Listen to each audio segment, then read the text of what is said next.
আমরা যদি কিছু জিনিস মেনে চলি তাহলেই আমাদের লাইফটা সুন্দর হয়।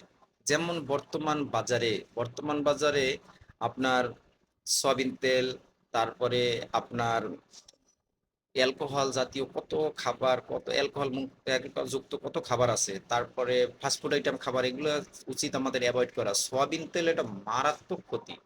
তারপরে আপনার চিনি, চিনি তো হোয়াইট পয়জন, এটা চিনি হচ্ছে হোয়াইট পয়জন মানব দেহের জন্য।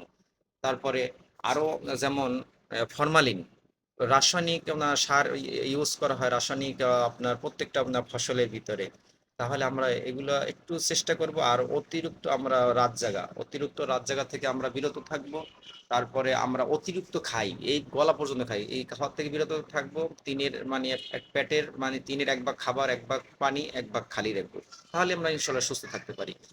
এই সুস্থ থাকার জন্য আমাদের এগুলো মেনে চলতে হবে। এই সুস্থ থাকার জন্য দেখেন প্রত্যেকটা মানুষের দেহের ভিতরে ক্যান্সারের সেল আছে, এগুলো ইনঅ্যাক্টিভ থাকে, একসময় অ্যাক্টিভ হয়, তারপরে ক্যান্সার হয় ধরা পড়ে। তারপরে প্রত্যেকটা মানুষের দেহের ভিতরেই ডায়াবেটিসের জন্য ব্লাড সুগার লেভেল আছে, লেভেল ক্রস করলে এটা ডায়াবেটিস ধরা পড়ে। তাহলে আমরা এই অতিরিক্ত টেনশন, এই বিভিন্ন কারণে সব অ্যাটাক হওয়ার পর অতিরিক্ত ধূমপান, আহ, তারপরে মদে যারা আসক্ত, এইগুলো সবকিছু মিলিয়ে তারপর একটা রোগ, বড় ধরনের রোগ হয়। এগুলো থেকে আমরা ইনশাল্লাহ বাঁচবো। তারপরে বাঁচলেই আমরা এগুলো থেকে বেছে বেছে মানে চলবো। তাহলে আমাদের ইনশাল্লাহ লাইফ স্টাইল সুন্দর হবে, আমাদের ইনশাল্লাহ অনেক রোগ থেকে মুক্তি পাবো। আর আমরা যারা পুরুষ আছি তারা 5 ওয়াক্ত নামাজ জামাতে যাই পড়বো, ইনশাআল্লাহ চেষ্টা করবো 5 ওয়াক্ত নামাজ জামাতে পড়ার জন্য। তাহলে আমরা অনেক রোগ থেকে বাঁচতে পারবো।